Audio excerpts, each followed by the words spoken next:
Hi, my name is Kupperman. I'm a yoga therapist from Boulder, Colorado.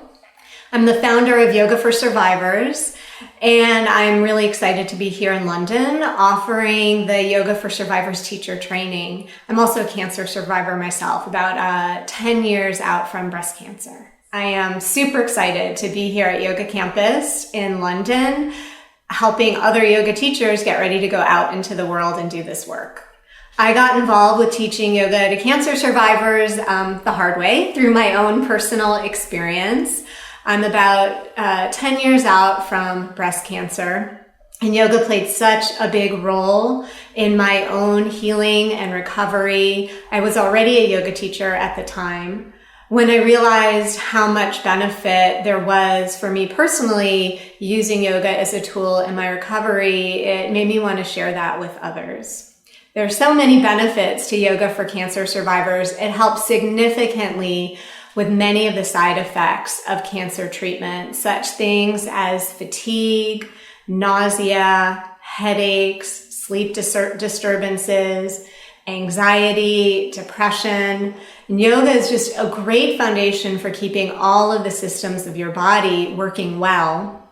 And if people aren't up to the task of completing their treatment, which unfortunately happens, they're just too depleted and they can't complete their treatment, then they're not getting the best opportunity to beat the disease. So yoga can really help bolster someone in being able to complete their treatment, as well as helping them with some of these side effects. And there are quite a few studies that have come out in the past 5 to 10 years or so that demonstrate the specific benefits of yoga for cancer survivors. And I'm from the US, so I'm more familiar with the studies there, but some very big name prestigious institutions like MD Anderson Cancer Center, which is probably the top cancer center in the US, is doing all kinds of research on the benefits of yoga. Stanford University, UCLA, University of Rochester, and what they're finding is that yoga helps significantly with quality of sleep, overall well-being, and fatigue. And I know that there's so much more. There have been studies on yoga for women who have breast cancer going through radiation, studies of people who have lymphoma. I've taught these Yoga for Survivors classes in many different venues: hospitals, cancer centers, rehab clinics, studios, as well as working with people one-on-one, even bedside if they're unable to leave their house. And I've even been at the hospital with people while they were going through treatment. And these classes have been incredibly well received. I feel lucky and blessed that I've been able to bring a little bit of support and camaraderie to a group of people who are really going through a challenging time. Classes have been incredibly well received. When you're going through cancer treatment, you're kind of looking for anything that will help you feel better. And support groups are wonderful. Sometimes, though, that energy can be a little bit heavy, and some people are even afraid to go to support groups because you'll meet someone there who maybe has a more advanced stage of cancer and it seems really scary. When you're at a yoga class with other people who are also cancer survivors, you all can relate to what each person is going through. And at the same time, you're all there being proactive, doing something really positive to help you feel better. There's a great sense of empowerment in being able to do something for yourself that feels better. You don't need a doctor to give you a pill. And there's so many wonderful things like acupuncture and massage that make you feel better, but you can't do those to yourself. Whereas yoga, you can go home and maybe you've learned a yoga pose in class that can help you sleep, or you've learned a yoga pose that can help reduce anxiety. So if you're in the doctor's office waiting for test results, you can do some breathing techniques that you've learned in class, and that will really help calm down your nervous system.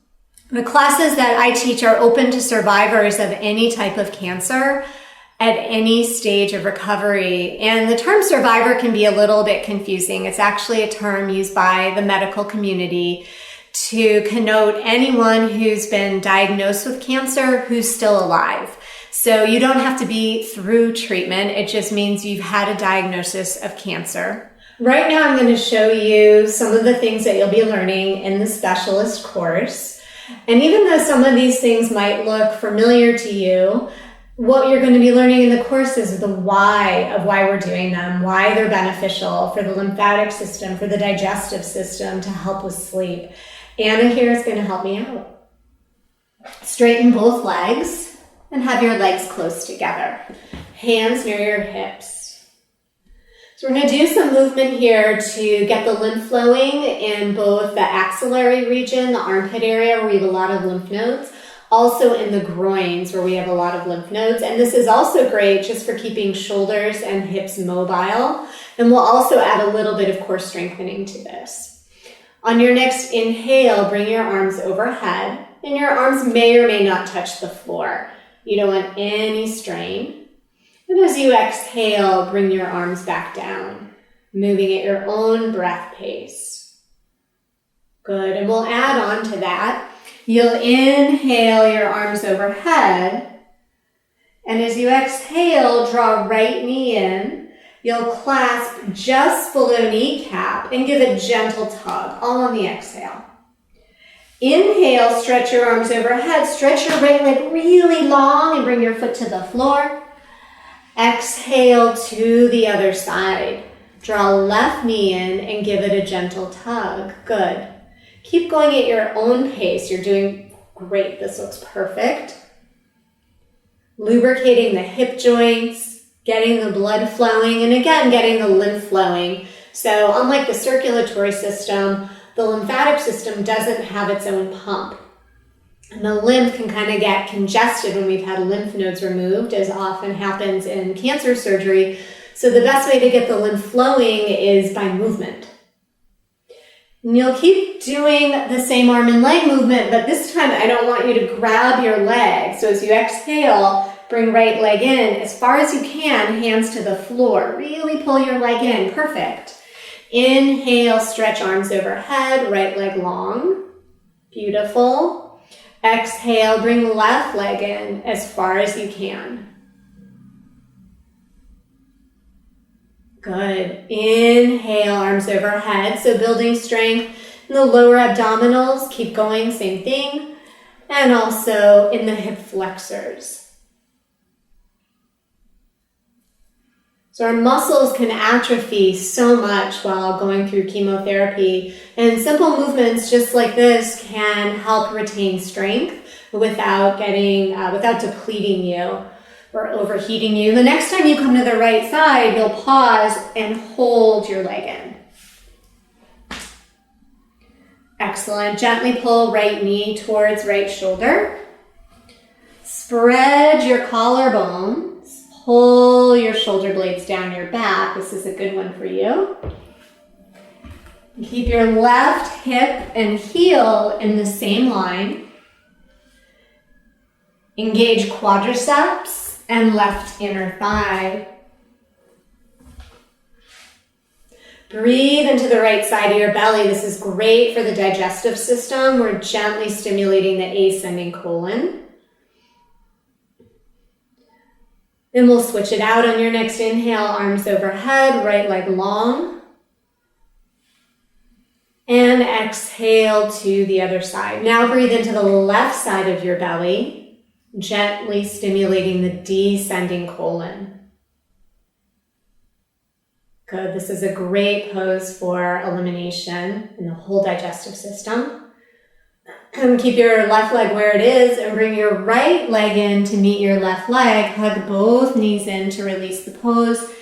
And you can roll around a little bit here, just releasing your low back.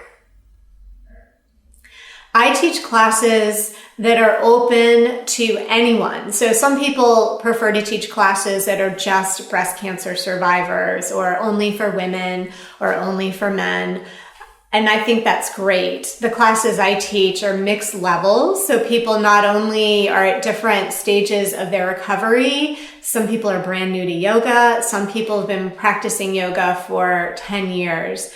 And it's really nice to have a mix of people there. People can see someone who maybe is just about 6 months or 8 months ahead of them. Maybe I just started treatment for lymphoma last week and I'm scared and I'm not feeling well. But there's someone else in class who finished that same treatment 10 months ago, and I can see her getting stronger, and she can reassure me that, I'll get through it too. And then at some point, I will finish my treatment and I'll be there to kind of welcome and support the new person who comes to class who has those same fears and questions about going through their treatment.